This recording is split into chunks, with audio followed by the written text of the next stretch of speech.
Next on Unsolved Mysteries. An escaped convict is targeting abortion clinics.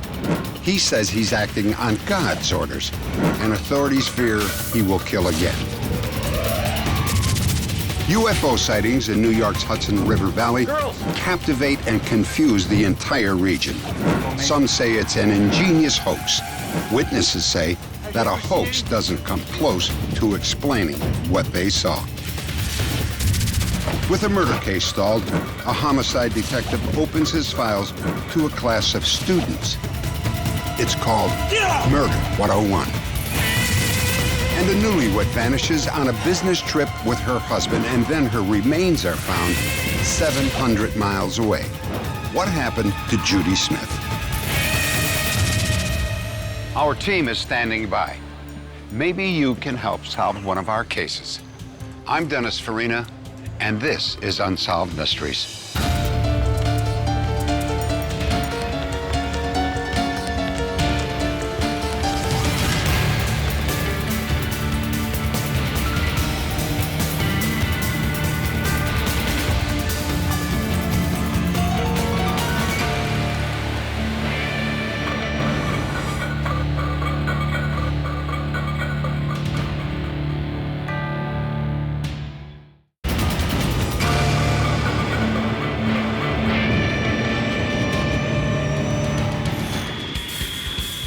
Lexington, Kentucky.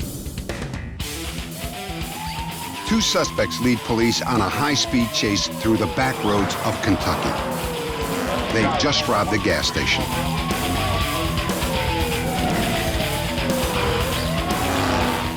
The pursuit tops speeds of 120 miles per hour. It ends suddenly when the suspects try to escape on foot.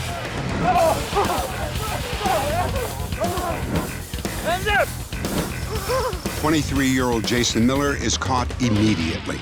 Hands above your head. But the second suspect, Clayton Wagner, somehow manages to escape. When authorities search Wagner's truck, they're shocked by what they find. In the vehicle was gas cans, half filled with gasoline, a dummy hand grenade, and firearms, and a list of abortion clinics on the East Coast. Clayton Wagner used to be a small-time criminal, but now he says that he's on a mission from God to kill abortionists. Authorities believe that it's only a matter of time before Clayton Wagner carries out his threat.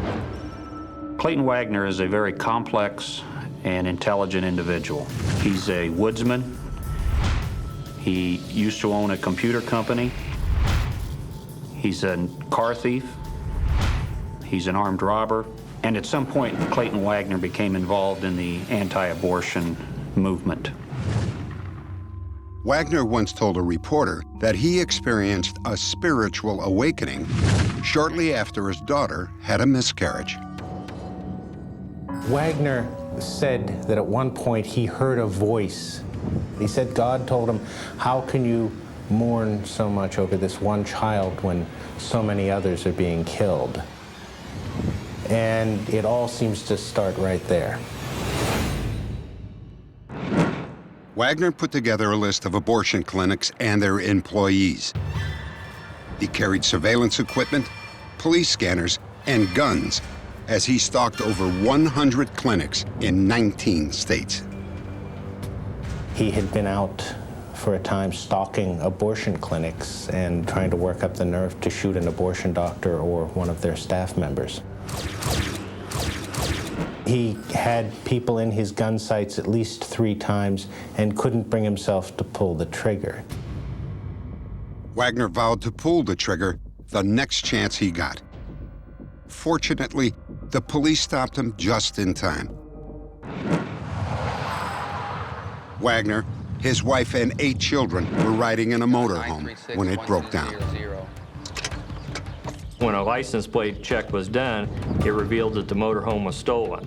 We had a little problem earlier with the starter, I think, is what... When Illinois State Police troopers indicated to him that he was going to have to conduct an interview with Wagner's family. Don't drag her into this. She doesn't know anything about it. And at that point, Wagner immediately volunteered that the vehicle was stolen, that he was wanted, and he did not want his family to get involved. Wagner was arrested and taken to jail in Clinton, Illinois. He began writing letters to the extremist anti-abortion movement looking for support. Reverend Donald Spitz responded. He was an independent Pentecostal minister and founder of the anti-abortion group, the Army of God. Clayton informed me that his life was totally committed to taking action against the baby butchers. Clayton was disappointed and dejected because he was apprehended before he was able to fulfill this mission. Wagner was convicted for car theft as well as federal weapons violations. During and after the trial, he made threats that were posted on an anti-abortion website. Doesn't matter to me. If you're a nurse, receptionist, or janitor, if you work for a murderous abortionist, I'm going to kill you. Wagner was determined to keep his word. He began planning his prison escape. He happened to be put in only one of two cells that had this inside access door to the plumbing. That was just by chance. He just happened to, at the luck of the draw, end up with that cell. Wagner picked the lock on that access door with a comb. Police believe Wagner deliberately lost weight so that he could squeeze into the crawl space above his cell. From there, he reached the roof.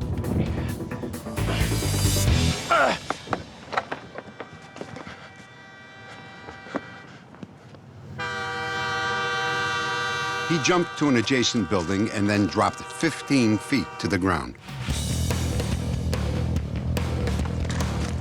Wagner ran to the nearby railroad tracks and was gone. Wagner knew what time the train went by. He made statements to other inmates that that was going to be his ride, and I think he planned the escape to happen at a certain time so he could jump on that train. Master Patrol, notify dispatch, we got one missing. Let's go, guys. We conducted searches of the immediate area. We set up roadblocks at all of the exit points leaving the city of Clinton. Wagner remained out of sight for 2 days. Then police received a report that a man who looked like Wagner had stolen a car from a nearby gas station. But Wagner slipped away again as police swarmed the area.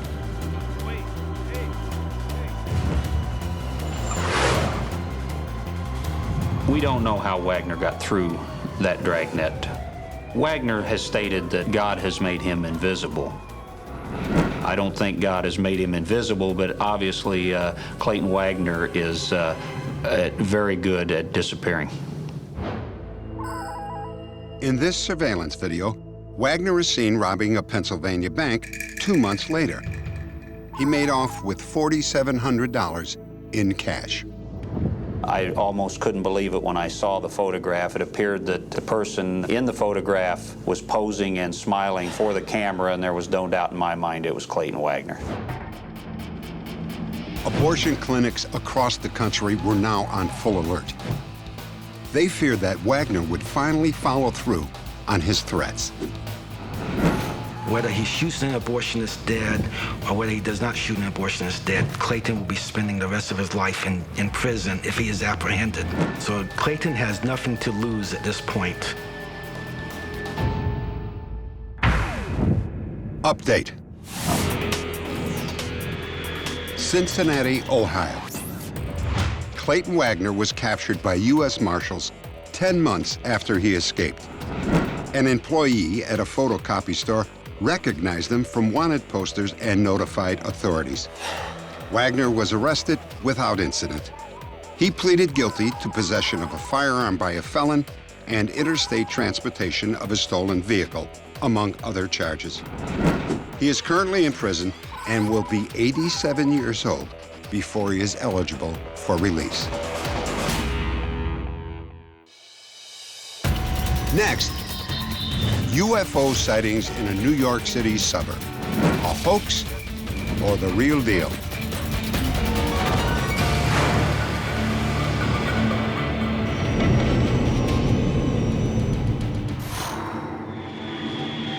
New York's Hudson River Valley,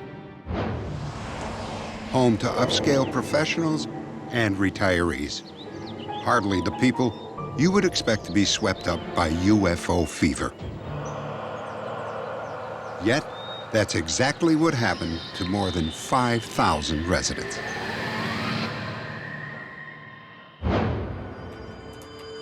UFO sightings in the Hudson River Valley lasted 3 years. Ultimately, the entire episode was dismissed as a hoax carried out by local stunt pilots. Even so, many of the eyewitnesses are certain that what they saw was not just a couple of airplanes. Dennis Sant is a husband and father of 5 children. He has worked in local government for 17 years. He led a perfectly normal life until March of 1983. And then his home in Brewster, New York, was the site of an extraordinary event.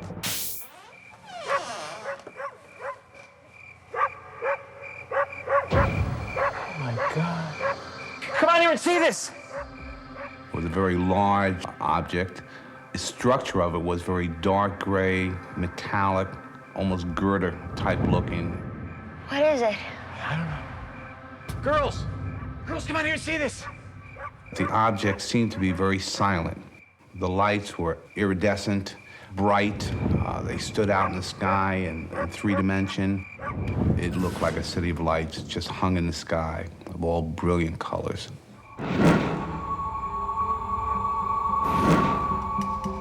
We followed the object around to the backyard, and at that point, a feeling of fright came upon me.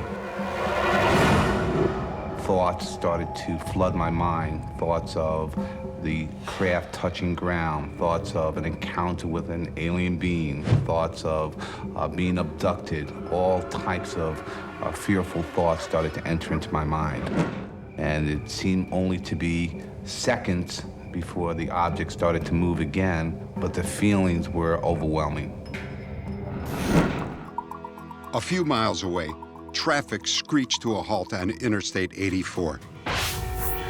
The mysterious object hovered overhead. The Hudson Valley sightings had only just begun.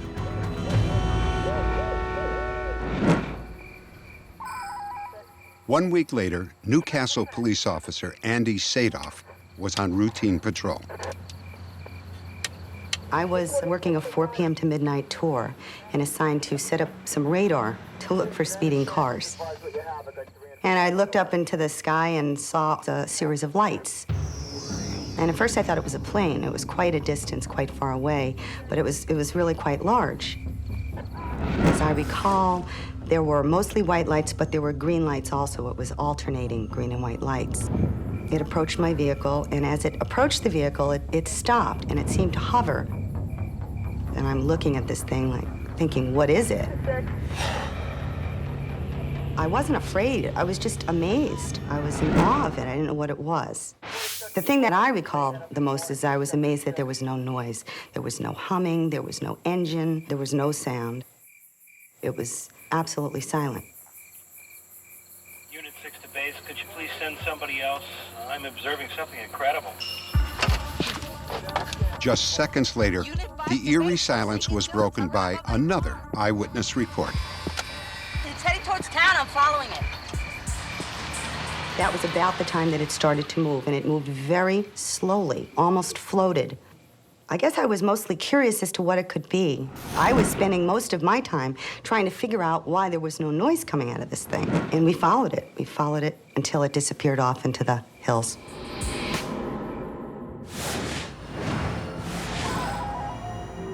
At virtually the same time, Ed Burns, a computer engineer and senior manager for IBM, was driving home on the Taconic Parkway, 10 miles north of Officer Sadoff's location. Out of nowhere, I got a lot of static on the radio. I thought maybe I was on the wrong number, and then I went over to turn the dial again, and that's when I looked up and saw this craft. It was a triangular ship, and the back had to be as large as a football field, at least. It was truly a flying city, if that's the way you want to call it. I mean, it was huge, and there was no noise. Ed pulled off the highway and joined a group of people who had stopped. They were all staring at the sky, stunned. Have you ever seen anything so huge? I'm not into astronomy, Mars. I mean, I don't know the solar systems, but what I had witnessed that night was not from this planet. Officer Sadoff and at least 12 others saw it in Newcastle. Ed Burns and at least 20 drivers saw it near Millwood 10 minutes later. The phones began ringing off the hook in the Yorktown police station 10 minutes after that. Yorktown PD, Officer Wolf. No, we've had several reports. Everything is under control. Every line kept going. Every single line, constantly. I answered the phone, another line would light up. I answered the next line, another line would light up. Sir, there's really nothing to work. Please hold, sir. Got to the point, and I got a call of the Connick Parkway being stopped. The people were all out in the cars.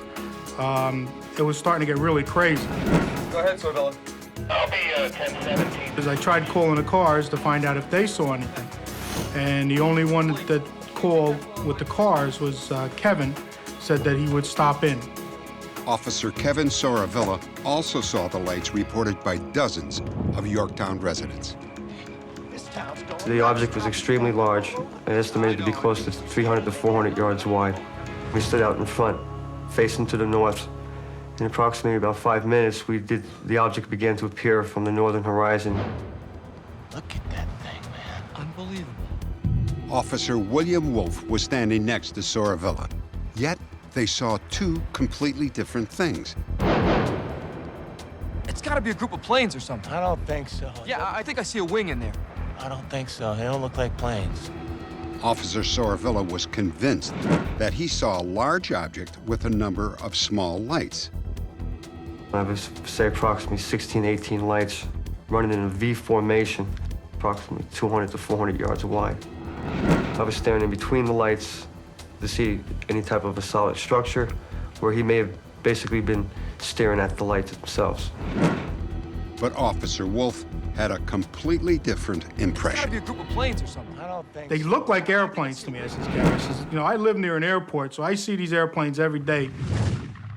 So as they were coming over, he says, well, you can't hear anything. I said, listen. With that, when we started hearing a drone, it wasn't one big solid unit. But if you looked at it for like a couple of minutes or even a fraction as it was coming over, I could see where some people would have gotten upset. A fiery debate began when the news spread about the sightings. Many said they were nothing more than small planes flying in a tight formation. However, this theory did not satisfy many of those who had actually seen the UFOs.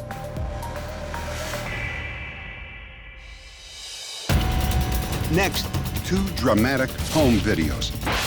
One seems proof of a hoax. Good God. The other, proof of something all too real.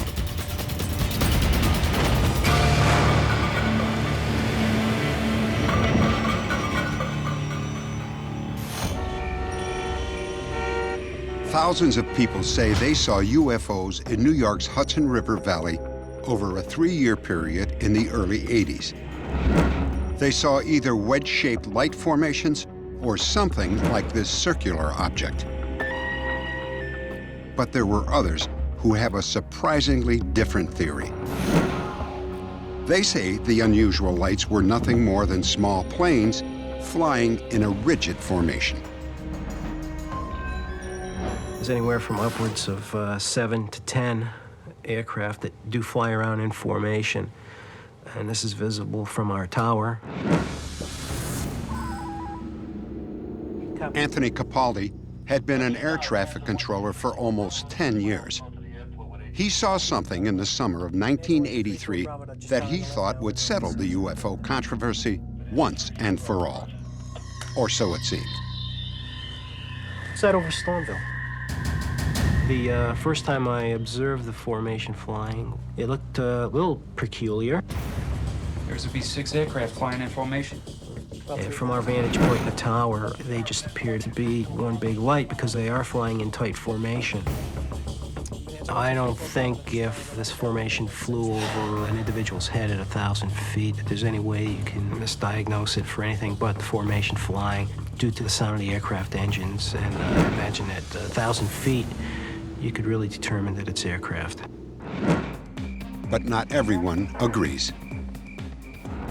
The UFO was surely seen before these hoaxer pilots began their night flights.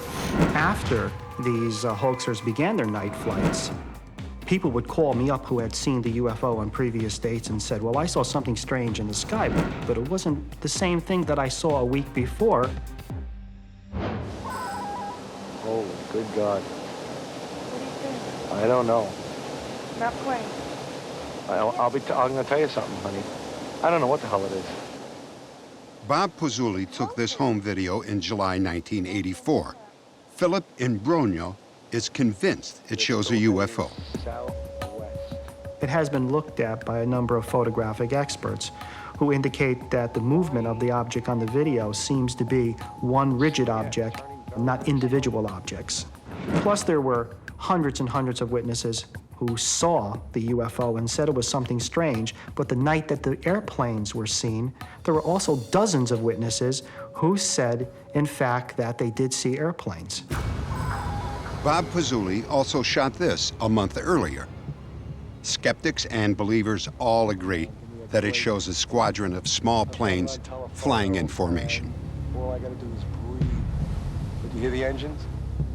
If you look at that video, you can see that the lights are shifting position in relation to each other. The fellow who videotaped it is talking about he can hear the engines, he can see the stars as the object is passing over him. As a matter of fact, when that videotape was made of the airplanes, no one came forward to say they had seen a UFO. People called me and said they had seen airplanes flying in formation. But the night of the UFO sighting, when the videotape was made, I had hundreds of phone calls to different telephone lines of people who had in fact seen a UFO. So, what is the truth about the fantastic light formations in the sky above the Hudson River Valley? I personally think that it was an airplane or people who were playing games, trying to get a rush out of making people feel, hey, there's somebody from another world here. If it was ultralights, I'm a little amazed by the precision flying. I have to see it again to believe it. I'm not too sure. I'm not too sure about it. This was one of those moments in my time that made a very dramatic impression upon me. What I saw was not planes in formation.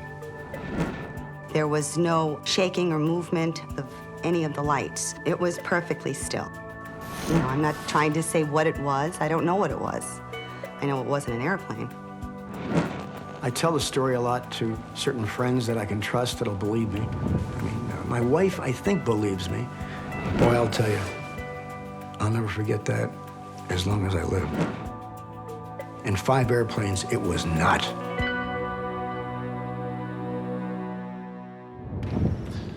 When we filmed this story, we asked the stunt pilots who supposedly carried out the hoax to recreate one of their flights. They declined. 2/3 of the sightings took place when the stunt pilots weren't even flying. So if they weren't in the air, who was? Coming up, a woman refuses to give up hope that she'll find her husband after he mysteriously disappears.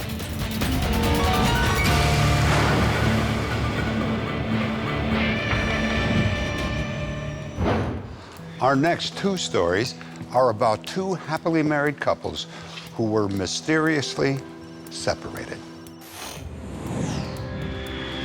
Clintonville, Wisconsin. And by the power vested in We recently told you the story of Christine Reinhardt, who believed that she had finally found the man of her dreams. She and Craig Williamson got married just a month after they met. Craig, maybe kiss your wife. The Newlyweds were inseparable. They bought a farm in Wisconsin where they began raising exotic fish to sell to gourmet restaurants. But Christine Reinhardt's perfect world was torn apart just 3 years later. Craig drove to Colorado Springs on a business trip and never returned. Christine began a heartbreaking 18-month search for Craig. She traveled to Colorado Springs, posted flyers, searching for my husband who's been missing for quite some time. asked His name is questions. Craig Williamson. This is where your husband... She even went to the stayed in hotel room where Craig was 112. last seen. I know he's alive, and I know someday I'll find him. The trouble is I don't know when, and I just have to keep hanging on. The hardest part is hanging on. Update. After seeing himself on our program, Craig Williamson called Christine. The phone rang, and he said, "Hello, Christine, this is Craig." It didn't really sound like him. He sounded like a shell of himself. From what phrases he used and things like that, I knew it was Craig, but his voice was really, very weak. And I was just shaking. I was in total shock. When I saw this whole thing on Unsolved Mysteries, I realized that I was Craig Williamson, but I didn't know who Craig Williamson was. I didn't have a clue to who he was. I knew that he had a family someplace. I knew that he was married. I didn't know that he had a fish farm. I didn't know a lot. Craig had been suffering from severe amnesia, painful headaches, and frequent blackouts for 2 years. He was now living in Key West, Florida, and going by the name of Ron. All he could remember was that he had been attacked by a stranger while in Colorado Springs.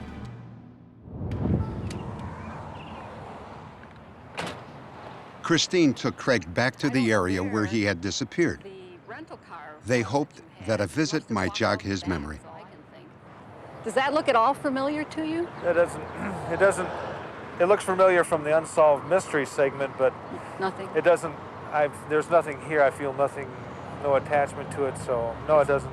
Except for Craig didn't remember any of it. The reunion Christine had dreamed of ended in a bittersweet parting. Neither Craig nor I are the same people we were 2 years ago, before all of this happened. We're still very good friends, and we're always going to stay connected, but we can't go back. He's not there. He doesn't have any sort of emotional attachment anymore, and I just have to accept that. We are not the same people. We still love each other. We still care for each other, but we've decided it's best for us to go our separate ways. You'll take good care of yourself, okay? I will too. Take care of yourself too. Everything I've done has been worth it. The search, all the effort that I've put into trying to find Craig was worth it. I would do it all over again. Craig Williamson is now living with friends in California. Christine has moved to Wyoming to get a fresh start.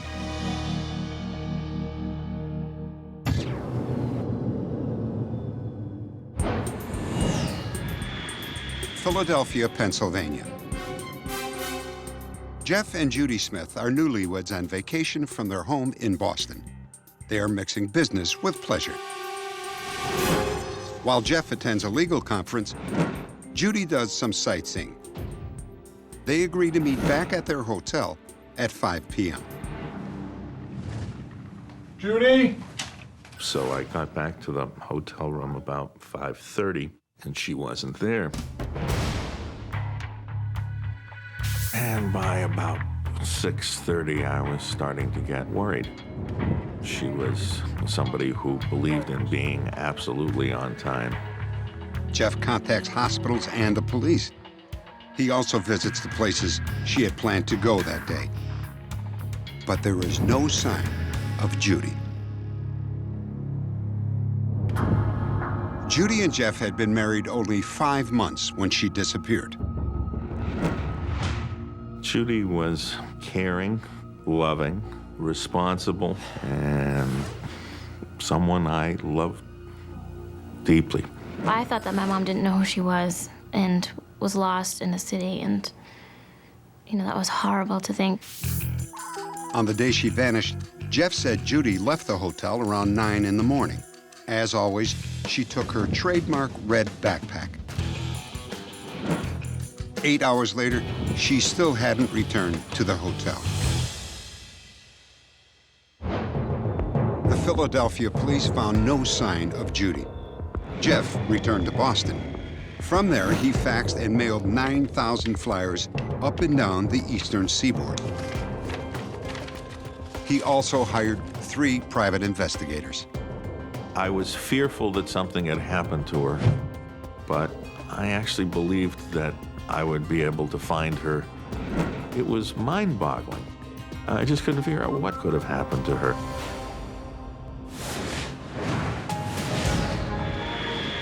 Asheville, North Carolina. 700 miles from Philadelphia. 5 months after Judy vanished.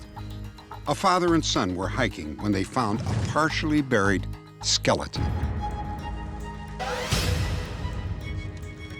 Our victim was a white female, probably in her late 40s to mid-50s. The pathologist's report indicates that there's puncture wounds and cuts on the bra, which could be consistent with stab wounds.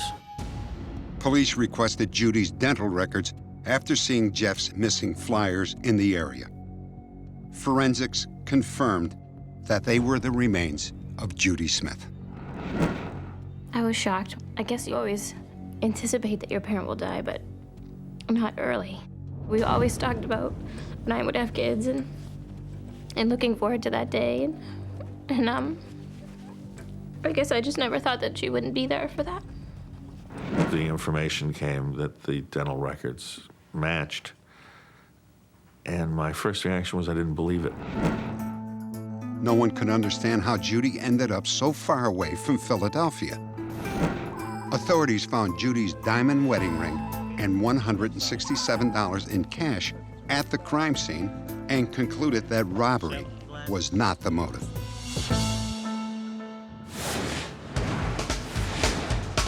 Police had another clue. 4 eyewitnesses in Asheville claimed to have seen Judy just days after she vanished.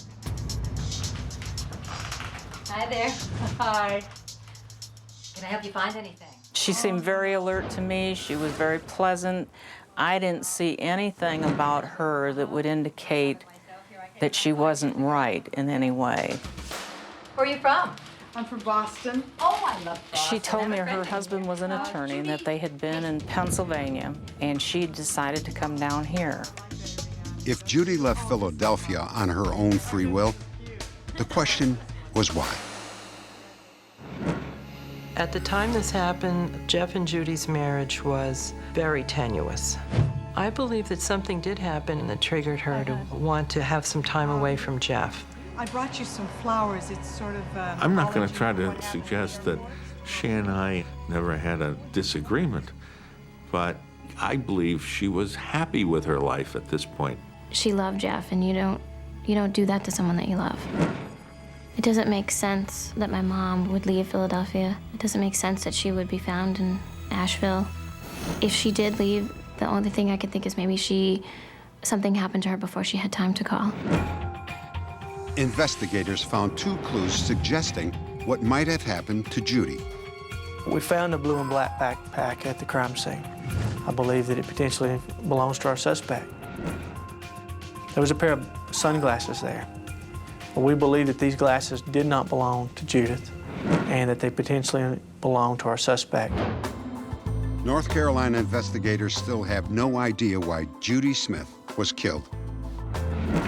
If you have any information about the disappearance and death of Judy Smith, please log on to our website at unsolved.com.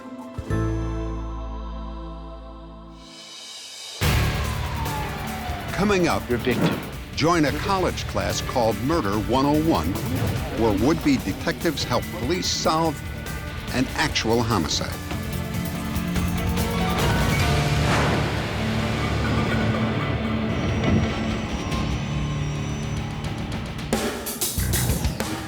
San Francisco, California. A prosperous businessman who supplies noodles to Chinatown restaurants is stabbed to death. For the SFPD, it is case file 931-861-31. Current status, unsolved. The detective in charge was desperate. The police were left with no leads, so he took an unusual step. He opened his case files to a class of college students who were studying forensic science. Who knows? Maybe they could help. Good morning. So you want to be homicide detectives, huh? Well, In the class were a ballet teacher, a housewife, and several writers. San Francisco Police Inspector Prentice Sanders briefed the students on the case. Let me introduce you to your victim. 43-year-old Jin Fang owned 2 noodle factories. Shortly after midnight on December 18th, Jin left work. He offered a ride home to an employee, Mrs. Yi Sung. They exited the building and got into Mr. Fang's van. Mr. Fang did not notice that his window was broken, and he drove about 100 feet.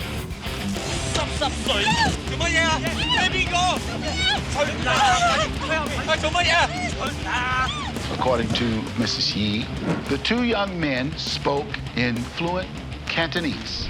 They demanded the money. Where is the money?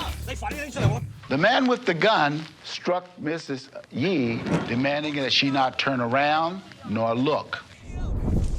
The terrifying episode lasted more than 30 minutes. The 2 men ripped apart the van's interior. They said over and over again, the money, the money.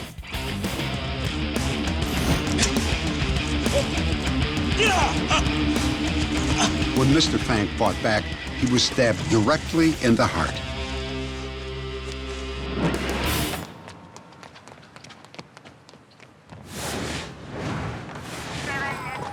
Inspector Sanders arrived at the scene around 1:30 a.m. What do you have here? We're trying to get some fingerprints on the... Crime scene technicians found no fingerprints, but the murder weapon had been left behind.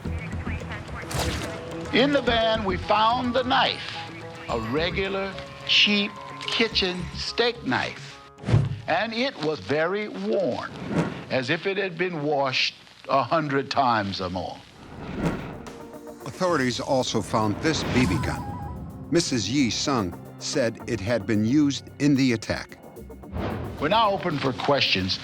Just the class began to look deeper into the case history. One of the things that keeps bothering me is the murder weapon. It's a cheesy little kitchen knife, looks all worn out. And if I was going to go get serious with somebody, I wouldn't take a beat-up old kitchen knife. Have you checked to see if that kind of cheap knife that was used is used at any of the restaurants where he has clients? What do his personal and business bank records show? Any recent large money that went in and out? That's an excellent question, and I tell you why. Inspector Sanders told the class what he knew about Mr. Fang's daily activities. Hello, Chen Tai. Hello, how are you? Fang's wife sometimes went with him as he collected money from his customers. He usually received about $1,000 in cash. $300? Good price, best price in the city. Every time you come in, your price goes up. Here's your $300. I have a hard time with the thought that Mr. Fang made the routes himself, collecting the receipts and collecting the money. If there wasn't something else involved for him doing this as a successful businessman, why wouldn't he have somebody else do it? That thought has crossed my mind. Is it that he is frugal? Or is it that there is something else going on? In fact, there was something else going on. Sanders had received a mysterious phone call 3 weeks after the slaying. Who's this? The informant advised that Mr. Fang was, in fact, an avid gambler, and that was likely the motive for his murder rather than petty robbery. This week should be even better. I want to put 20,000 on the Dallas game. That's 4 times what you did last week. The informant claimed that on the day of his death, Mr. Fang had collected at least $25,000 in cash. That $25,000? It was an extremely promising lead. However, none of the information could be verified, and Sanders found himself back at square one. To do some of their own investigating, the students hit the streets. My scenario of the thing was that somebody that on his route, he had a bet with, he won the money from the person on the route. The person on the route was very ticked off that he lost the money, sent somebody out there to get the money back, and in the process killed him. I sort of think it's some gang wannabes, new immigrants to the country. Doesn't seem to fit, to me, the traditional sort of signature, if you will, of the Chinese gangs in Chinatown. Well, what about your dad? I know he worked in Chinatown. When he had Kara Llewellyn had questioned a friend who was a longtime Chinatown resident. I think the Vietnamese gangs are very different. She learned that many Vietnamese immigrants can speak Cantonese and may be eager to prove themselves to longtime gang members. Hello, Chen Tai. Hello, how are you? Maybe some young wannabes thought this guy has money. They noticed that he has jewelry. He's kind of a high roller by the clothes that he wears, and they thought he would be a good mark. Give me 100 pounds. 100 pounds? Another student, Nick Dalby, proposed a completely different scenario. I think Mr. Fang's assailants knew Mr. Fang, knew his routine. I think Mr. Fang was into gambling in a very high level. And they overheard Mr. Fang either taking or making a large bet. They knew that he was going to collect a large sum of money. They expected that he had that money that day. They were disappointed and surprised when they found out that he didn't have it on him. And when he started struggling, that's when they killed him. Dalby may have been onto something. After the class was over, Sanders received another anonymous phone call. This caller also said that Mr. Fang's death was tied to gambling. Sanders believes the tip was credible. But only time and further investigation will allow police to close in on the killers of Jin Fang. If you have any information about this case, please log on to our website at unsolved.com.